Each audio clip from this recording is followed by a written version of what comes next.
a mí no me da tiempo de grabar otras cosas, hacer otras cosas. Entonces aprovecho las pláticas que doy como para...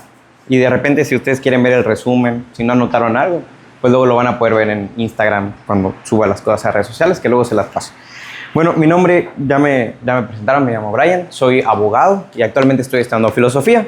Entonces estamos en un buen terreno para hacernos esta clase de preguntas existenciales y además que tienen que ver con la teología, en este caso la cristología. Además, actualmente soy coordinador diocesano de pastorado juvenil.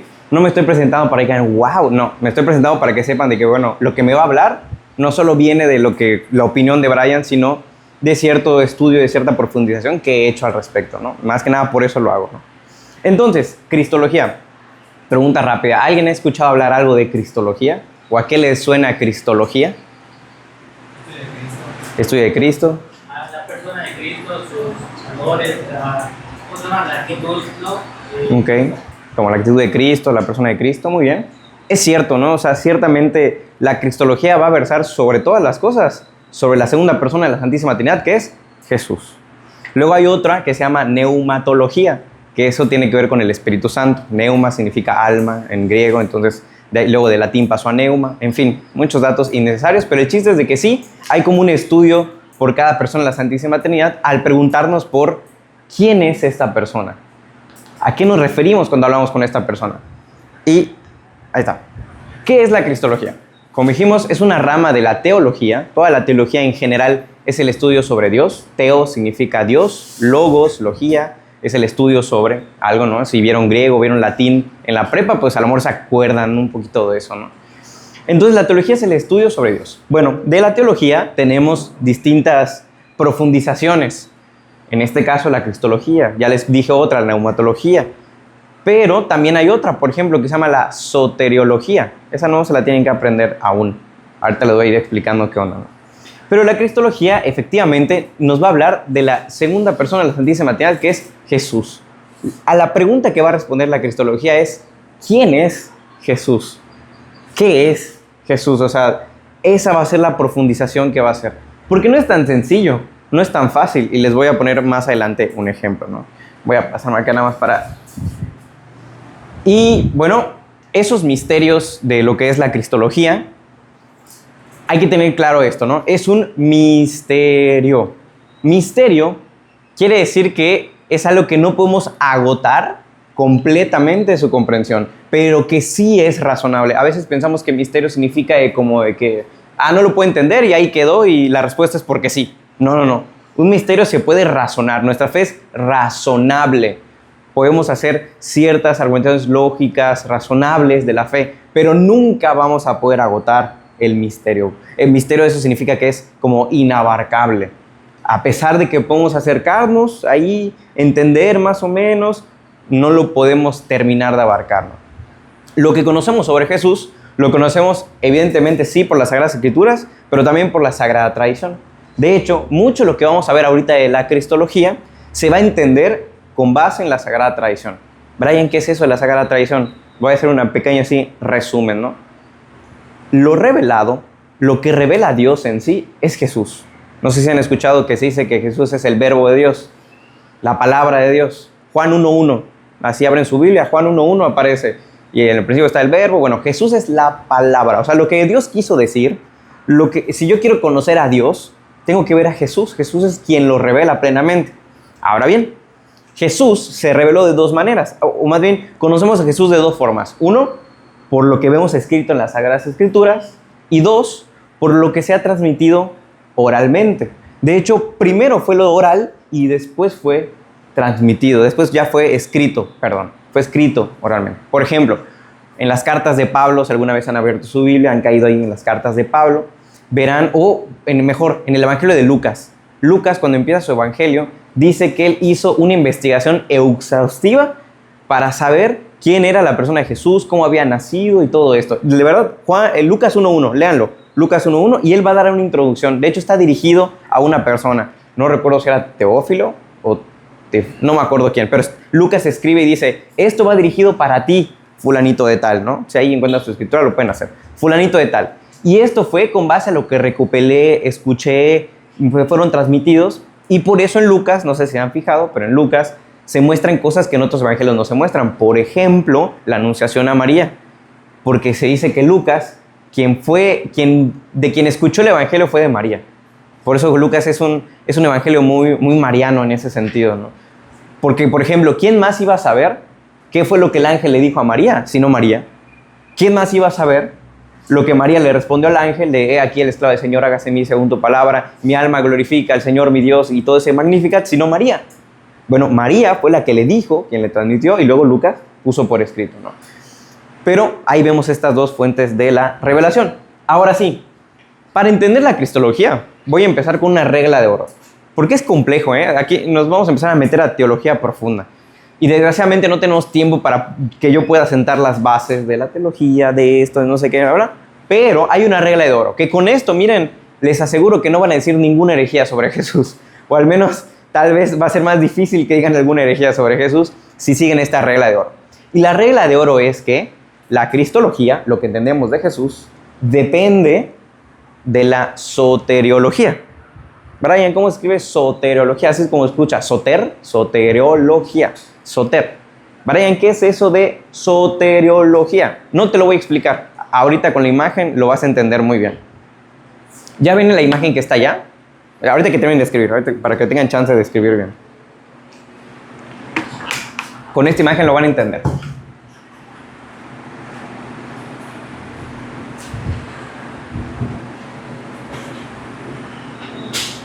¿Listo? Más o menos. Muy bien. Yo les voy a recomendar, todavía no lo hagan. Después de que dé la explicación, lo hacen, ¿no? Yo les voy a recomendar que incluso hagan este dibujito. El pececito con esa I, con eso que parece una X, una O, una Y y como una E. Después de que yo les dé la explicación, lo hacen.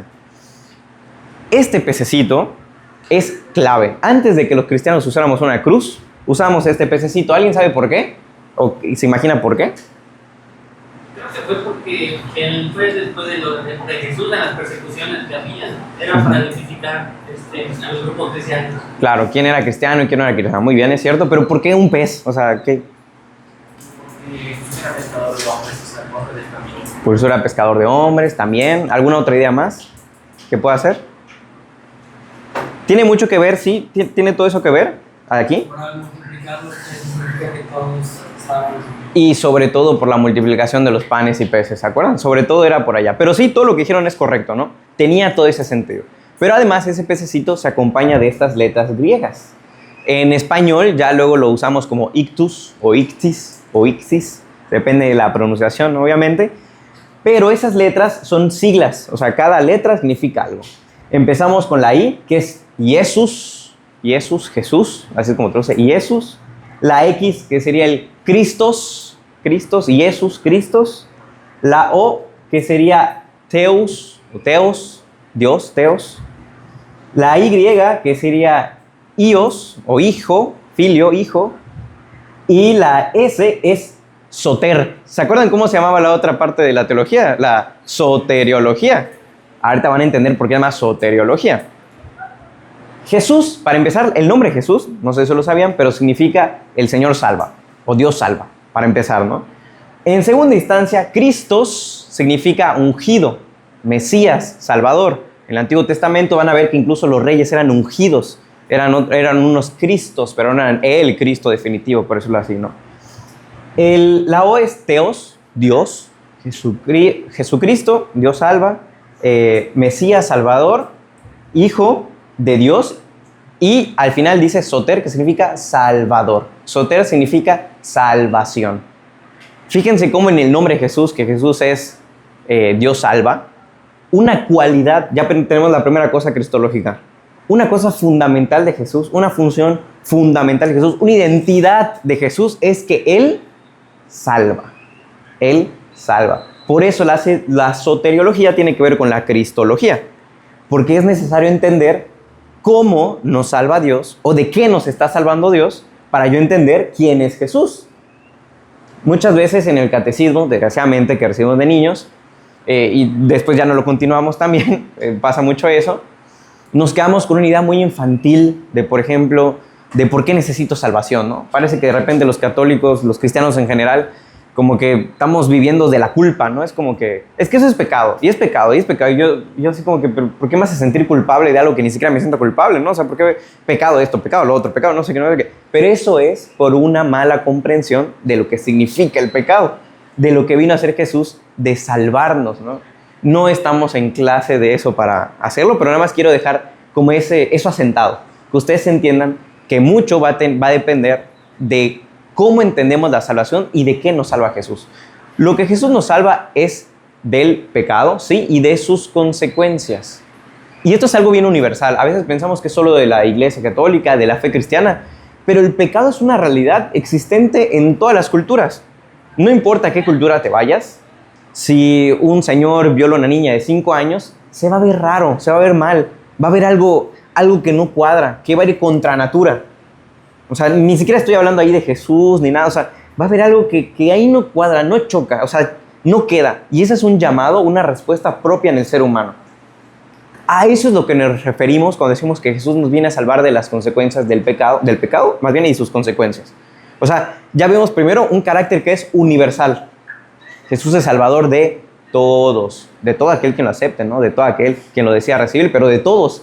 Bien dice que el Señor murió por todos, incluso por los que no lo conocen, incluso por los que niegan a Él, sí, también por ellos. Ahora, que se haga efectiva la salvación en ellos ya es otro punto, pero Él quiere que todos se salven. Las Escrituras lo dicen claro, el Señor quiere que todos los hombres se salven. Quiere que todos ¿Por qué? Porque el pecado también es universal. O sea, no importa en qué cultura, no importa de qué religión, la realidad del pecado es algo que todos vivimos y sufrimos las consecuencias.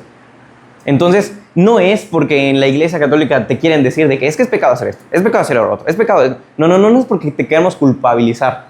Es porque es parte de nuestra realidad humana que vivimos. Jesús nos viene a salvar de eso, ¿no? Entonces ahí vemos esa característica.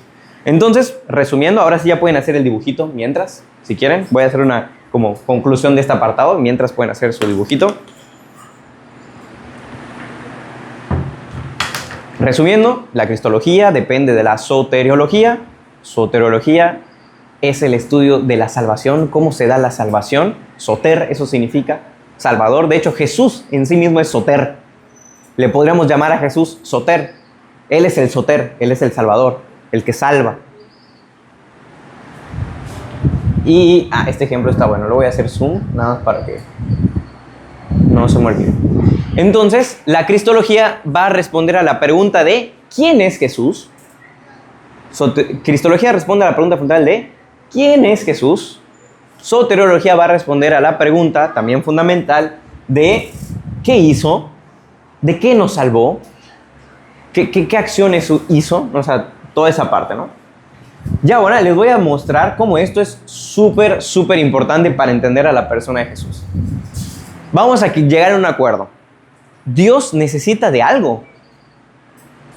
O sea, Dios como que necesita comer, necesita dormir. Estamos, creo que todos de acuerdo que Dios es autosuficiente, todopoderoso, omnipotente, omnipresente. O sea, todopoderoso, que no necesita de nada y de nadie, es totalmente soberano, etcétera, ¿no? Bien, ¿qué es lo que pasa? Pero Jesús, Él dijo que Él tuvo hambre. Pero Dios no puede tener hambre. Entonces aquí hay de dos. O Jesús no es Dios, o vamos a buscar otras maneras de entenderlo. A ver, vamos a hacerlo nosotros. Hoy nos vamos a convertir en herejes, pero para intentar entender cuál es el razonamiento detrás que hay. De hecho, muchas de las herejías respecto a la cristología, no crean que nació por alguien que es malo y ya está, no, eran personas que trataban de entender la realidad de Jesús y no entendían muy bien cómo compaginar este gran misterio. Y más adelante voy a decir cuál fue su error, porque el problema no es tener a lo mejor un mal entendimiento de Dios, de Jesús, si pues somos ignorantes en el tema. Todos somos ignorantes en algo y para eso estamos estudiando, ¿no? Para ir aprendiéndolo. El problema es cuando permanecemos en el error. Ese es el problema. Los herejes fueron herejes no tanto por lo mal que hayan dicho, lo mal que hayan hablado, sino por permanecer en el error.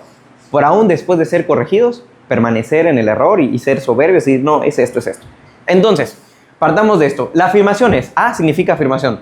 Dios poderoso no puede padecer hambre porque Dios no necesita de nada. Respuesta, o más bien continuación. Por tanto, Jesús no padeció realmente hambre, sino solo aparentemente la tuvo. podríamos llegar a pensar una solución, ¿no? O Jesús no es Dios, que creo que estamos de acuerdo que no es así, sabemos que Jesús es Dios, ¿ok? Entonces hay que buscarle otra explicación, vamos a buscarle otra explicación. Si Dios no puede padecer hambre y Jesús padeció hambre, ¿qué solución podemos tener? Bueno, pues que realmente Jesús no es como que tenía hambre, sino como que aparentaba tener hambre, pero no tenía hambre. No pasaba hambre porque Él es Dios y Dios no puede tener hambre, ¿no? Pues esto, muchachos, que les acabo de decir, es una herejía. No sé si lo acaban de escribir como algo bueno, pero esto es una herejía. Se llama adopcionismo. O, bueno, es que las herejías están muy relacionadas, ¿no? Pero ahorita las vamos a ir desengranando una por una, ¿no? Pero esto tiene que ver con pensar que Dios, que Jesús, se encarnó en apariencia, que es aparentemente hombre, no verdaderamente hombre. ¿Cuál es el problema de esto? Porque ustedes dirán, bueno, pues no me suena tan mal, suena medio lógico, razonable. ¿Por qué es un problema, Brian? Por lo siguiente. Ay, ¿por qué no se pasó? Ahí está. Por lo siguiente. Vamos a seguir el mismo razonamiento. Si Jesús solo tuvo hambre aparentemente, solo tuvo sed aparentemente, eso significa que cuando sufrió en la cruz, lo sufrió aparentemente. Eso significa que cuando murió, no murió realmente, sino murió aparentemente. Pero si Jesús no murió en la cruz, no hubo sacrificio de salvación verdadero, solo un sacrificio de salvación aparente. Eso significa que cuando Dios dice que envió a su Hijo para nosotros, para la salvación de la humanidad, y murió por todos ellos, significa que, y que realmente por eso nos ama, significa que su amor también es aparente, que no es verdadero. Ya vieron el problema. Es un gran problema. Afirmar que Jesús solo tuvo cuerpo humano aparentemente es un problema de salvación, porque significa que la salvación no es real, no es verdadera, es aparente. ¿Se dan cuenta? O sea, ya ven cómo se relaciona lo que entendemos de Jesús sobre la salvación, la soteriología. Por eso, con esta clave, cuando ustedes de repente escuchen algo así medio raro de Jesús, vayan a la salvación. Vayan, ¿qué nos tiene que decir la salvación? Y si no se adecua ese razonamiento a lo de la salvación, probablemente sea una herejía, ¿no? Probablemente no corresponda realmente a lo que creemos del Señor, de Jesús, ¿no? ¿Hasta aquí todo bien? No los perdí, ¿todos estamos de acuerdo? Muy bien. Pasamos a lo siguiente. Ahí está, ahora sí, las herejías. ¿Qué es una herejía? Escucho que todos hablan de herejía, hereje. ¿Yo puedo ser un hereje? Hay varias distinciones acerca de la herejía. Pero en general, la herejía es lo que está aquí en negritos, que me voy a permitir leérselo, que es la infidelidad de aquellos que, habiendo profesado la fe en Cristo, corrompen sus dogmas. Es decir, no es hereje aquel que no antes creía en Cristo. Yo no le puedo decir a un ateo que es hereje porque él es ateo, nunca ha creído en Dios, o lo dejó de creer, pero no, él no es hereje como tal, sino un hereje es alguien que dentro de la fe cambia los dogmas. Por ejemplo esto, que alguien diga, no, yo creo que Jesús es Dios, también creo que se hizo hombre, pero se hizo hombre aparentemente. ¿Ya vieron? O sea, cree dos cosas que nosotros también creemos, que Jesús es Dios y que Jesús se hizo hombre. Pero él lo cree aparentemente, nosotros lo creemos verdaderamente. Entonces, parece lo mismo, pero no es igual. Entonces, eso es lo que hace como un hereje. Entonces, hay dos formas de desviarnos de la fe. La primera es lo que está aquí en negritos, que es rehusarse a creer en Cristo. Eso es lo que se llama la infidelidad. Alguien que es infiel es alguien que se le dio algo y luego no es fiel a ese cometido, a ese llamado. Por eso es lo que les decía, ¿no? Un ateo no puede ser hereje, sino alguien que ya recibió la fe y entonces después se aparta de la fe. Esa es una manera de entrar a la herejía, ¿no? Y la otra es que restringe su creencia solamente a ciertos puntos. Es decir, no, a ver, Brian, yo creo en Jesús, Jesús es mi Dios, mi Salvador, pero no creo en que María sea madre de Dios. Entonces está agarrando en parte la fe, no está agarrando plenamente la fe, está cayendo en una herejía. Pero sobre todo, un hereje es alguien que persiste en el error, porque de hecho hay muchos santos que antes, no sé, estaban en otras confesiones cristianas o algo así, pero cuando se dan cuenta del error, cambian, ¿no? Se acercan a la completa fe. El problema es permanecer en el error a sabiendas de que estás en el error. Hay otro tema que no voy a meter, ¿no? Pero se llama la ignorancia invencible, que es aquellas personas que genuinamente, por más de que le explicas, por un tema de psique, no sé qué, no sé, alguna afectación, no entiende o no lo sabe, ¿no? A eso se refiere, ¿no? Pero no es el punto acá. Herejía es un error y sobre todo es decir un error pertinazmente, o sea, mantenerse en ese error. Nosotros podemos cometer errores. En esta charla a lo mejor puedo decir algún error, pero eso no me convierte en un hereje de manera formal. Amor, dije un error, dije alguna herejía, pero no me convierte en un hereje formal. Porque el día de mañana que venga el padre Edwin Beltrán, no Edwin Beltrán, el padre Nicolás, y me diga, Brian, aquí dijiste una herejía, dije, ay, ¿sabes qué, padre? Sí, cierto, perdón, yo rehuso ese error, no sabía, estaba ignorándolo y ya está. ¿Se dan cuenta? Esa es la gran diferencia entre un hereje y uno que no. Uno que comete un error y alguien que persiste en su error, que quiere persistir en su error. Aquí van a haber conceptos súper importantes. Estos 3 conceptos que de hecho vienen de la filosofía, pero que la Sagrada Tradición las tomó y las significó. Les dio un significado respecto a Jesús, ¿no? Respecto a los dogmas de fe. Primero está el término de persona. Luego está el término de naturaleza, sustancia o esencia. Es lo mismo, más o menos. Depende en qué sentido estemos hablando, pero al menos en este sentido de fe, naturaleza, sustancia, esencia, vamos a decir que son prácticamente lo mismo. En filosofía hay algunas distinciones según qué filósofo, pero no estamos aquí para estudiar filosofía, sino la parte de la teología. Entonces, naturaleza, sustancia, esencia es lo mismo. ¿Y qué es esto? Por ejemplo, me voy a referir al término de sustancia. Substancia significa sub, que es por abajo, de lo sustancial, de lo que es abajo de lo sustancial, ¿no? O sea, pero con abajo no se refiere a que sea menor, sino de que es lo que se encuentra como adentro de nosotros. Por ejemplo, ¿cuál sería mi substancia de Brian? Para empezar, mi substancia tendría que ser algo que no ven, porque está adentro de mí. Es algo de mi persona. Vamos a decir, es aquello que está detrás de tus ojos, por decirlo así, ¿no? Está atrás de eso, ¿no? Pero es mi esencia, es mi sustancia, es mi naturaleza. Y el otro término es voluntad humana, voluntad divina. Casi todos los temas que van a ver de cristología se van a ir derivando de esto, de qué es eso de persona, qué es eso de sustancia, qué es eso de voluntad. Y ahí van a entender a la persona de Jesús, ahí van a ir desarrollándose las diferentes cristologías. Ese es un credo que no vamos a leer, al final lo vamos a leer, creo que es mejor para que lo entendamos, pero por si no lo sabían, existen varios credos. ¿Lo sabían o no lo sabían? Bueno, al menos supongo que sabían que existen 2, ¿no? Pero saben que existen como 5. Bueno, existen como 5, de hecho hay un credo de algún papa, no sé si el Papa Pablo VI, no lo sé, ¿no? Hay varios credos. Obviamente, formalmente la iglesia adopta 2, el credo de los apóstoles y el credo niceno-constantinopolitano, ese largote, ¿no? Pero también hay otro de que algunos santos han escrito y sobre todo lo han escrito para aclarar la fe. En este caso tenemos a San Atanasio. Él escribió un credo en el momento donde habían muchas herejías cristológicas para aclarar lo que nos referimos acerca de Jesús. Lo vamos a leer al final para que veamos cómo este credo de San Atanasio resume muchas de las cosas de fe. Y así. Bases que tenemos que entender para todo esto, de dónde viene, de dónde sale, ¿no? Primero, Jesucristo es verdadero Dios e Hijo de Dios por esencia. Aquí tenemos otra palabrita, esencia, naturaleza, sustancia. Dijimos que son una misma cosa. ¿Pero a qué se refiere a eso de que Jesucristo es verdadero Dios e Hijo de Dios por esencia? ¿Cómo que es verdadero Dios e Hijo de Dios por esencia? Ahorita lo vamos a entender. Esto sobre todo lo va a clarificar, aquí viene la Sagrada Tradición, la Santa Tradición, en el Concilio de Toledo.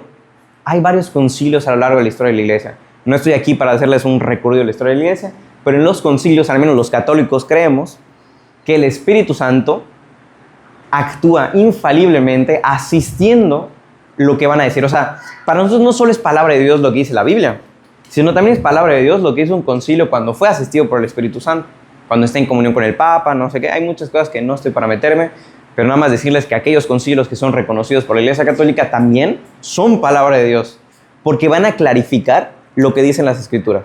Y este es un ejemplo muy claro que vemos en nuestra realidad. Si nosotros vamos con un mormón, con un testigo de Jehová, van a decir, yo creo en las Escrituras, y nosotros de que, pues nosotros también, pero ellos te van a decir, pero yo no creo que Jesús sea Dios. ¿Por qué? Te van a decir exactamente lo mismo que dijimos al principio, porque Él tuvo hambre y Dios no puede tener hambre. Y te van a buscar un versículo, no sé qué, aquí, velo, aquí la Biblia lo dice. Y tú le puedes mostrar otro, oye, pero la Biblia también dice esto. ¿Y quién tiene la razón? Y es por eso ya que se van haciendo tantas denominaciones, tantas divisiones, todo esto, ¿no? Pero ¿por qué falta la Sagrada Tradición que explicita ese contenido de la Biblia, ¿no? Entonces, tenemos el Concilio de Toledo que dice, es necesario para la eterna salvación. ¿Por qué dice esto el concilio? ¿Se acuerdan que dijimos? La cristología depende de la soteriología. Entonces, lo que nosotros creamos de Jesús depende de nuestra salvación. Cuidado. ¿Se dan cuenta? Cuidado, porque si tenemos una mala idea de Jesús, una mala concepción de Jesús, tiene que ver con nuestra salvación. Tiene que ver con nuestra salvación. Por eso el concilio lo dice. Dice, es necesario para la eterna salvación creer también fielmente en la encarnación de nuestro Señor Jesucristo, Hijo de Dios, es Dios y hombre.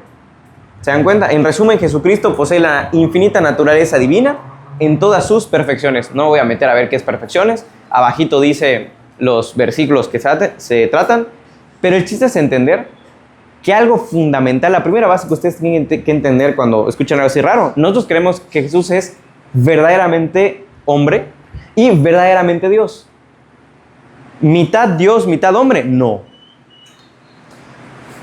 Como que en momentos es Dios y luego en otros momentos hombre. No.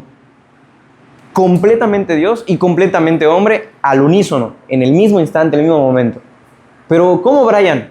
Es parte del misterio de la fe y ahorita vamos a entender un poco más razonándolo, ¿no? Pero se dan cuenta, esta es una base fundamental para que ustedes puedan entender la cristología.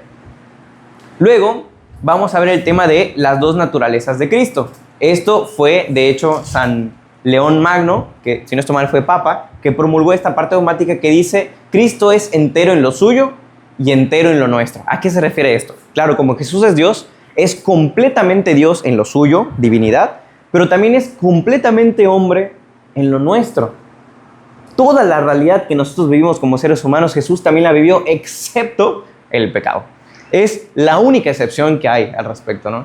Pero Jesús fue tentado. De hecho, este domingo lo van a leer, cuando vean las tentaciones de Jesús en el desierto. Jesús fue tentado, Jesús tuvo hambre, Jesús lloró, Jesús sufrió. Todas las partes de nuestra naturaleza. Jesús nació del vientre de una mujer como nosotros. Jesús también fue amamantado. Por ejemplo, a veces como que no concebimos esta idea. Y alguien que tiene una mala concepción de Jesús puede decir, no, ¿cómo es posible? Si Dios no necesita de nadie. ¿Cómo es posible que digamos que José y María educaron a Jesús y que dependía de ellos? Dios no depende de nadie. Es porque niegan la encarnación. Niegan que Jesús realmente se encarnó, tomó carne. Eso significa encarnación. Encarnación es tomar carne. Tomó carne verdaderamente. Y tomó carne de un ser humano como tú, como yo, que fue María. Con la única gran diferencia de que estaba llenísima de gracia. ¿Pero se dan cuenta toda esta parte? Y las dos voluntades de Cristo. Esto lo van a ver en el Concilio de Constantinopla. Y va a decir, en él, en Jesús, hay dos voluntades físicas y dos operaciones físicas, indivisibles e inseparables. ¿A qué se refiere esto? Uno podría pensar que Jesús tiene una sola voluntad. Pregunta, cuando Jesús reza a Dios Padre, le dice, pero que no se haga mi voluntad sino la tuya. ¿Cómo entendemos eso? ¿Significa que Jesús pudo no haber hecho la voluntad de Dios Padre? Está súper interesante, ¿no? O sea, imagínense, ¿no? O sea, sabemos que no pasó, pero vamos a suponerlo. ¿Es posible que Jesús, con su voluntad, haya negado la voluntad de Dios Padre? ¿O por qué le decía a Dios Padre que se haga tu voluntad y no la tuya? Pero si los dos son Dios, ¿no debería ser su misma voluntad? ¿O por qué se estaría hablando a sí mismo Jesús? ¿Se está hablando a sí mismo? ¿Se dan cuenta? No es sencillo, ya lo vieron, no es sencillo. Y estas preguntas nos pueden llevar a conclusiones de repente un poco raras, pero aquí las vamos a entender, no se preocupen. Quiero dejar las preguntas y van a ver cómo se va a ir resolviendo. Lo importante que ustedes sepan, les estoy dando primero la respuesta, lo importante que ustedes sepan es que sí, en Jesús hay dos voluntades, una humana y una divina. Luego me voy a poner a explicar por qué, pero tiene una voluntad humana y una divina. Y respondiendo a la pregunta que les dije de Jesús podía no hacer la voluntad de Dios Padre, no, porque en Jesús, ¿qué dijimos? Se dan las dos cosas a la vez, su naturaleza humana y su naturaleza divina. Eso quiere decir que su naturaleza humana sí ya es su naturaleza divina. No podemos dividir a Jesús como que, pues como una voluntad de Jesús quiere hacer lo bueno y la voluntad humana de Jesús quiere hacer lo malo, no. Porque Él es esas dos voluntades al unísono, al mismo tiempo.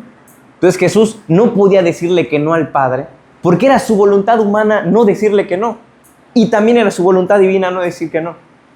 ¿Se entiende? Un poco complejo la situación, pero más o menos por allá va, ¿no? Y Jesucristo como hijo natural de Dios. El Padre Celestial envió a los hombres a su Hijo, verdaderamente envió a su Hijo.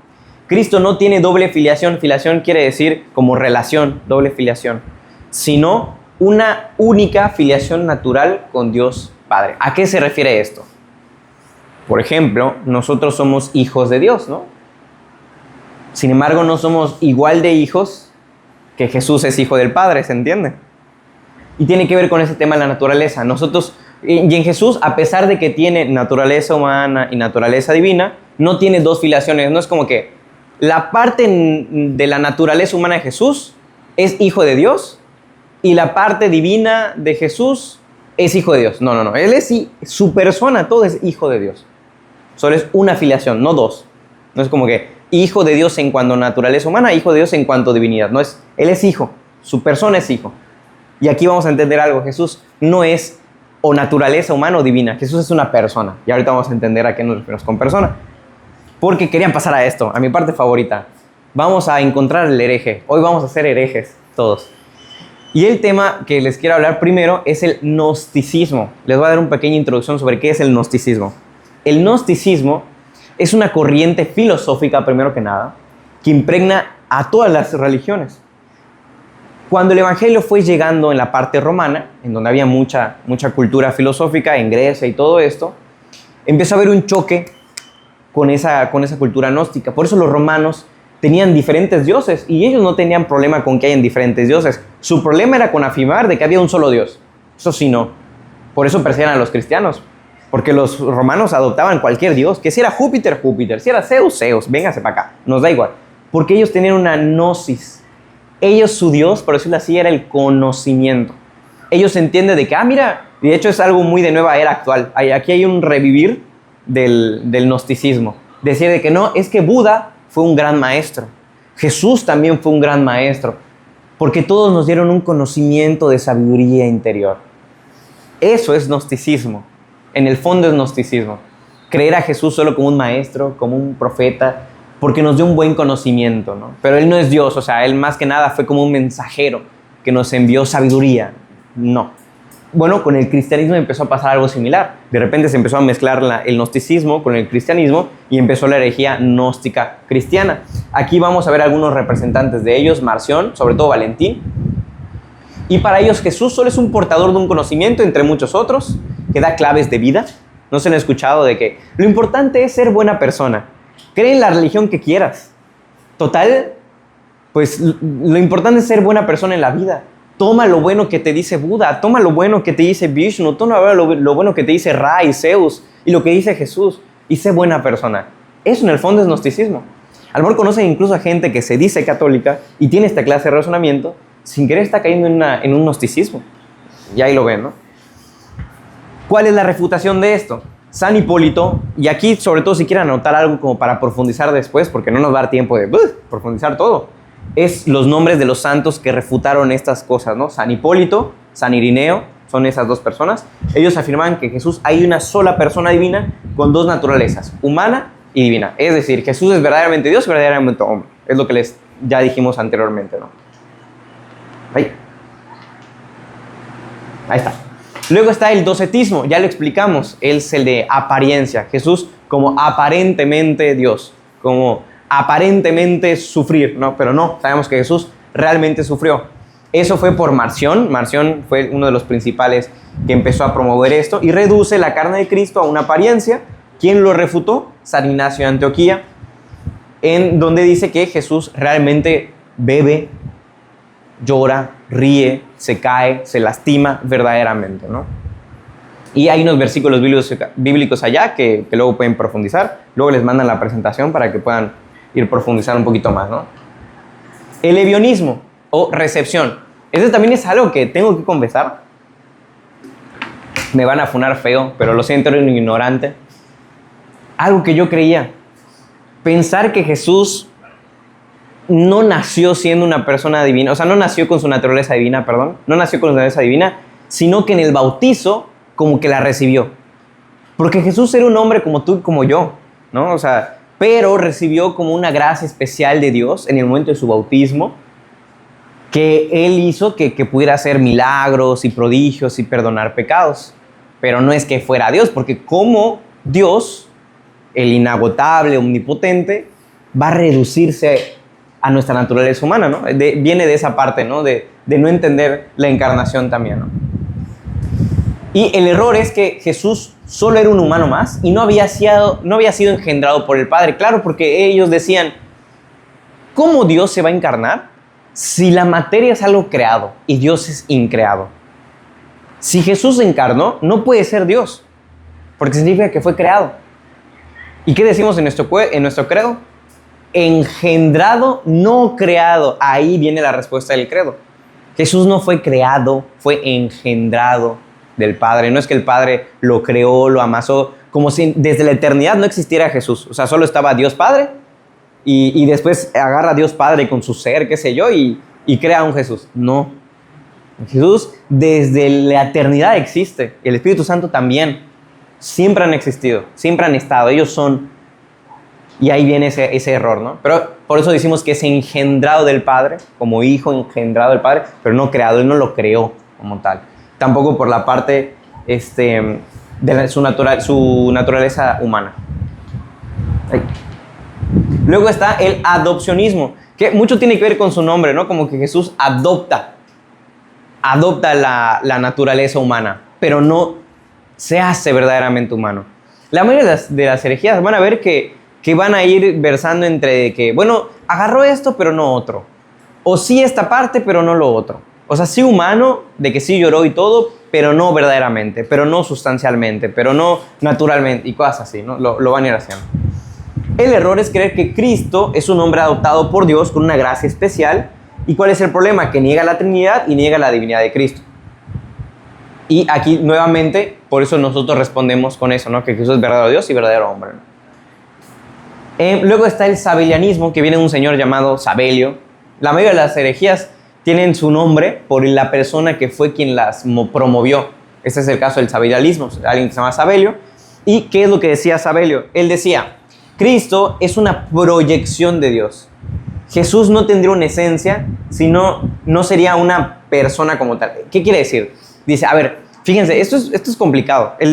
Nosotros, ¿en cuántos dioses creemos? En uno solo, ¿no? Pero tenemos a Jesús y al Espíritu Santo. Pero creemos en un solo Dios. ¿Cómo lo entendemos? ¿Son tres dioses? No son tres dioses. Entonces, ¿cómo? Entonces a este Sabelio se le ocurrió una idea y dijo, ya sé.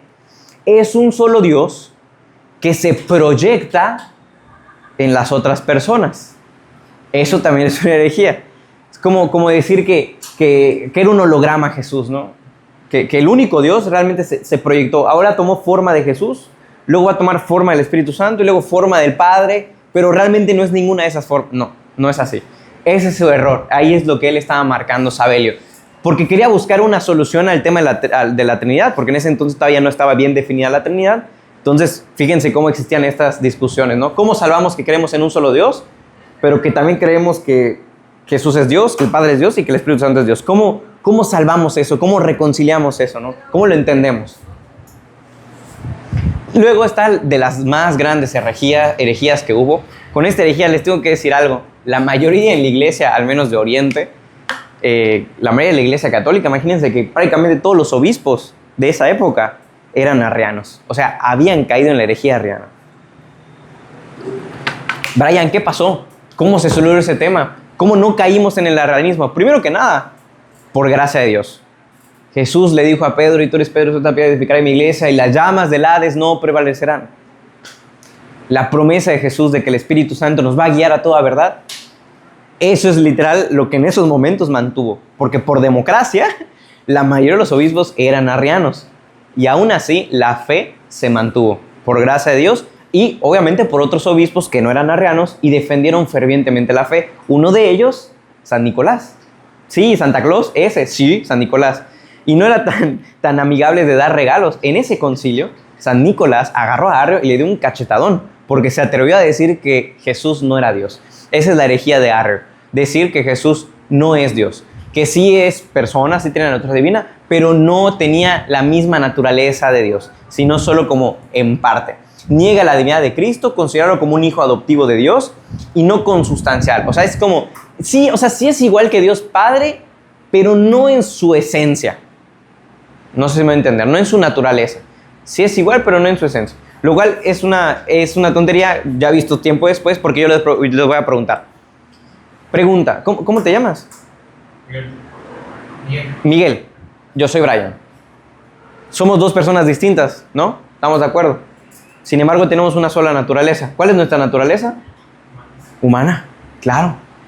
¿Se dan cuenta cómo podemos creer en un solo Dios en tres personas que no son iguales en el sentido de relación? Porque tiene su personalidad de él, tengo mi personalidad yo, pero compartimos una misma naturaleza. Yo soy humano, él es humano también. Misma naturaleza los dos, diferente persona. ¿Se entiende? Bueno, más o menos así es como nosotros entendemos la Trinidad. Dios Padre tiene su personalidad, Dios Hijo tiene su personalidad, el Espíritu Santo tiene su personalidad, pero los tres, tienen su misma naturaleza. Y ahorita, para eso voy a explicar el plumón, pero más adelante lo voy a usar. El nestorianismo, otra herejía muy grande, le puse cara de payaso, porque Nestorio, de hecho él empezó, y aquí empezaron los dogmas marianos, todos los dogmas marianos tienen que ver con la cristología, y sobre todo aquí se empezó. Él decía que María no podría ser madre de Dios, porque Dios no puede ser creado. ¿Estamos de acuerdo, no? Entonces María no puede ser madre de Dios. Es madre de la persona de Jesús, o de la naturaleza humana de Jesús, pero no de Dios. ¿Cuál es el problema? Que niega la encarnación. Separa a Jesús. Y ese es el problema de Nestorio. Imagínense que aquí está la personita de Jesús. Obviamente está muy feo este Jesús, pero imaginen que es Jesús, ¿no? Y tiene naturaleza humana y divina. ¿Qué es lo que hace Nestorio? Las divide. Y dice, María es madre de la naturaleza humana de Jesús, pero no de la naturaleza divina de Jesús. ¿Por qué? Porque Dios no puede ser creado, la divinidad no puede ser creada. ¿Cuál es su problema? Poner la línea. Porque Jesús, no hay división en Jesús. Él es verdadero hombre y verdadero Dios al mismo tiempo. Cuando Jesús se encarnó, no se encarna solo naturalmente, no. Dios realmente se encarna. Eso es lo maravilloso. Eso es lo espléndido. ¿Y por qué tiene que ver con la salvación? Porque Dios realmente salva. Dios realmente se anonadó a sí mismo, eso lo dice la Escritura. Tomó nuestra condición humana y murió por nuestros pecados. Por eso Jesús nos puede hablar de tú a tú, porque Él también tiene esa naturaleza humana. El problema de Nestorio es que las dividió. Por eso el concilio agarró y dijo, no, Nestorio, tú estás mal. Y nosotros proclamamos que quien no crea que María es madre de Dios está cometiendo la herejía nestoriana, que es separar o entender que Jesús es una naturaleza. Y Jesús no es una naturaleza, es una persona. En una persona, mi mamá no es mamá de mi naturaleza humana, ¿estamos de acuerdo? Mi mamá es mamá de Brian. Jesús es una persona. Jesús. No importa qué naturaleza yo tenga yo aquí. ¿Quién es mi mamá? Es mamá de mi persona, de Brian. María no es madre de una naturaleza, o la divina o Ana de Jesús, no. Es madre de la persona de Jesús.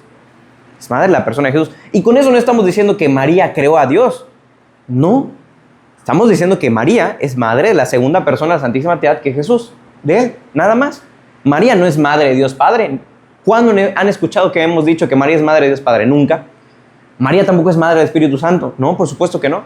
María es madre de la segunda persona. Esta persona que se encarnó, tomó nuestra raza humana, esa es madre María, de Jesús. ¿Se entiende? Entonces ahí ya empezamos a ver, ahora hasta Mariología, porque se desprende de eso. Y para que tengan ahí un dato globito, esto no es solo cosa de católicos, ¿eh? Incluso, después de la Reforma Protestante, muchos lo sigan creyendo. Lutero lo creyó. Calvino lo creyó. Zwinglio lo creyó. Son otros reformadores que hubo después de la Reforma Protestante. Y ellos también creían en esto. De hecho, con algunas confesiones no católicas, acordamos de que María es madre de Dios. Ya las nuevas denominaciones ya les cuesta más creer en eso y dicen que María no es madre de Dios. Y tienen un error de salvación. ¿Se dan cuenta del peligro? Ojo, yo creo en la misericordia de Dios y pues Él sabrá qué hacer con todo eso. Y a lo mejor hay temas de ignorancia vencible, no lo sé, ¿no? Pero Pero dense cuenta que es importante, ¿no? Decir que María es Madre de Dios es importante. Es de salvación por eso, por todo lo que tiene que ver con todo eso, ¿no? El monofisismo, mono significa uno, y fisis tiene que ver con la física, en donde solo se reconoce la naturaleza divina. O sea, entonces empezaron a ir de un lado a otro, ¿no? Decir, no, pues ¿saben qué? Jesús solo es Dios, no es humano, solo es Dios. Ese es el problema del monofisismo, una naturaleza. Fisis, física, mono, uno, monofisismo. Y luego otros hicieron el problema del monotelismo, mono, otra vez uno, mono, pero este tiene que ver con la voluntad. Él decía, no, los monofistas decían, solo hay una naturaleza, o humana o divina. Y los otros decían, no, solo hay una voluntad, o humana o divina. Pero nosotros ya contestamos a eso, ¿se acuerdan? ¿Qué dijimos? Que Jesús tiene las dos voluntades. Su voluntad humana que seguía su voluntad divina.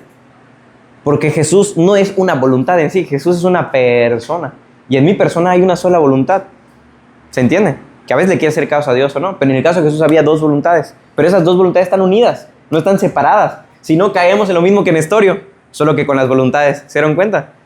Nestorio igual dividió la naturaleza humana y divina. Aquí los monotelitas empezaron a dividir la voluntad humana y la voluntad divina, cuando es una sola. O sea, son dos voluntades, pero que se siguen una a la otra. Sin mezcla, porque las podemos distinguir, pero al unísono, en un solo momento, en un solo acto, en una sola persona. Y de aquí, este es un resumen de todas las herejías que adoptamos, que justamente tiene que ver con, ahí ven que dice la H humano, de no sé qué. Luego le pueden pasar la foto, luego le pueden tomar la foto y ya. Solo me quiero despedir, aclararles el tema de la Trinidad. Ya no, pero no importa, se entiende. Pregunta, ¿este puntito de acá es diferente a este puntito de acá? Los dos son puntitos, pero ¿cuál es su diferencia?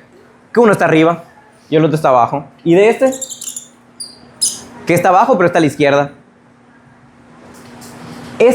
Son dos figuras. ¿Este triángulo son dos figuras o es un triángulo? Ah, gracias. Es un triángulo. Esto, muchachos, es la divinidad.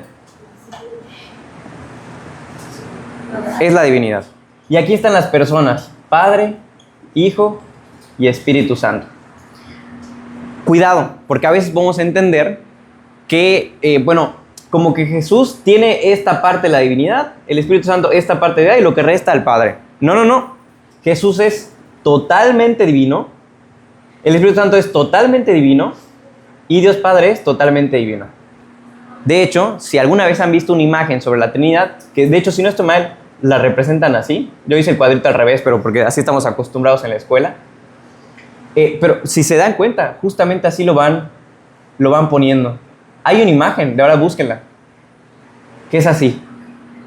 Porque lo que busca entender es eso, que las tres personas son enteramente Dios, no en parte Dios. No es como Jesús es el 30% de la vida, el otro 30%, no. Todos ellos conforman la figura. ¿Por qué?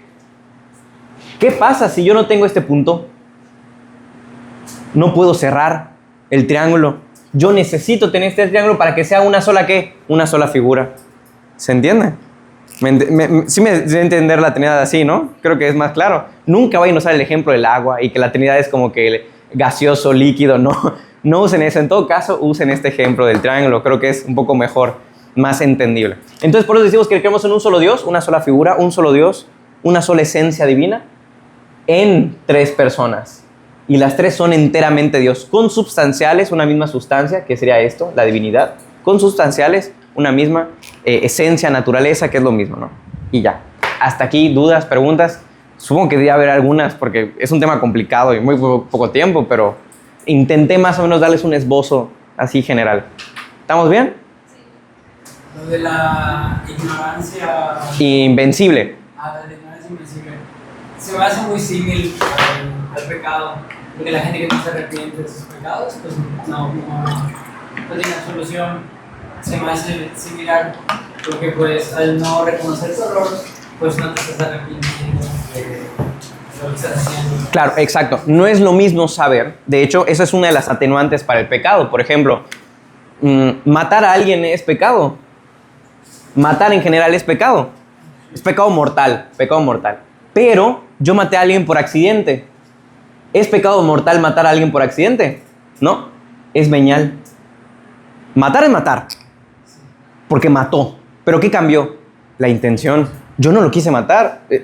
Yo estaba en el carro, se atravesó, lo maté yo. Pero yo no tenía intención de matarlo. No había odio en mi corazón.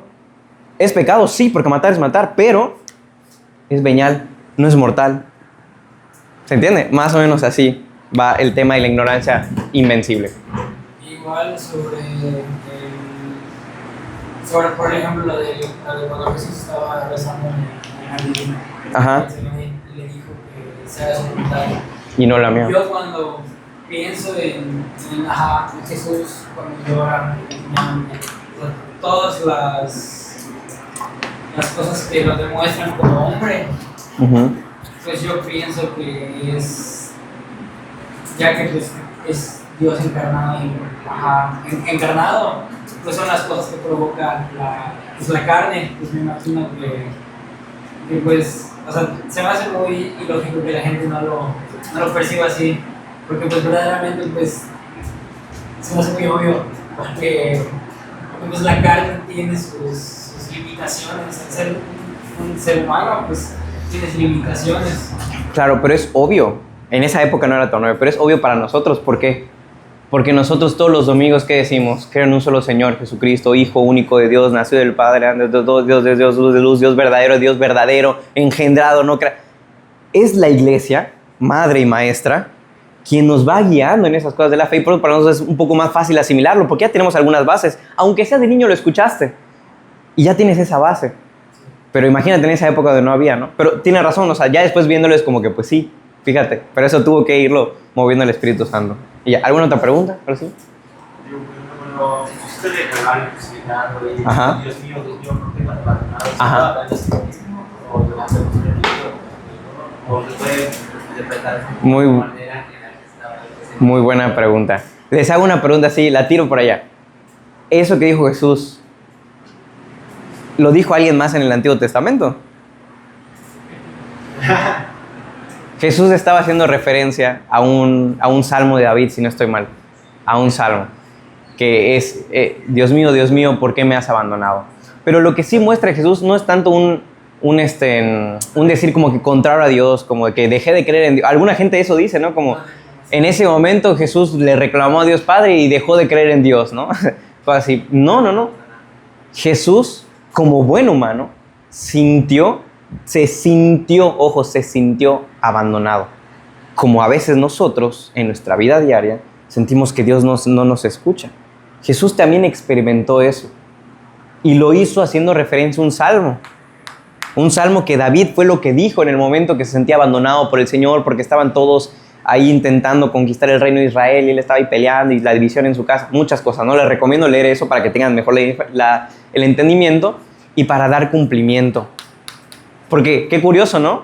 ¿De quién decimos que es descendiente Jesús? De David. Y justo en ese momento el rey se corona en la cruz con su cruz de espinas, haciendo referencia al rey del Antiguo Testamento, ¿no? ¿Saben cuál? Un poquito por allá. Pero sí, también Jesús sintió ese abandono. Pero obviamente no le estaba reclamando a Dios Padre, sino que ciertamente sintió miedo, ciertamente sintió abandono, pero su voluntad fue más fuerte. Tan fuerte fue que él se subió a esa cruz. Porque podía Jesús bajarse, pues por poder en el sentido de voluntad divina. Pues claro, pues es Dios. Pero no quiso. Te amó tanto, que aún pudiéndolo hacerlo, dijo no. Quiso compartir todo contigo, con nosotros. Nuestra soledad, nuestra angustia, nuestro miedo, nuestro sufrimiento. Lo quiso compartir para mostrarte el camino, que es el mismo. Ya, ¿te entiendes? Bueno. Sobre los concilios en Sí. la Biblia, Hay uno. no, pero o sea, Hay un concilio en la Biblia, relatado en la Biblia. El concilio de Jerusalén, pero no sé si a ese hace referencia.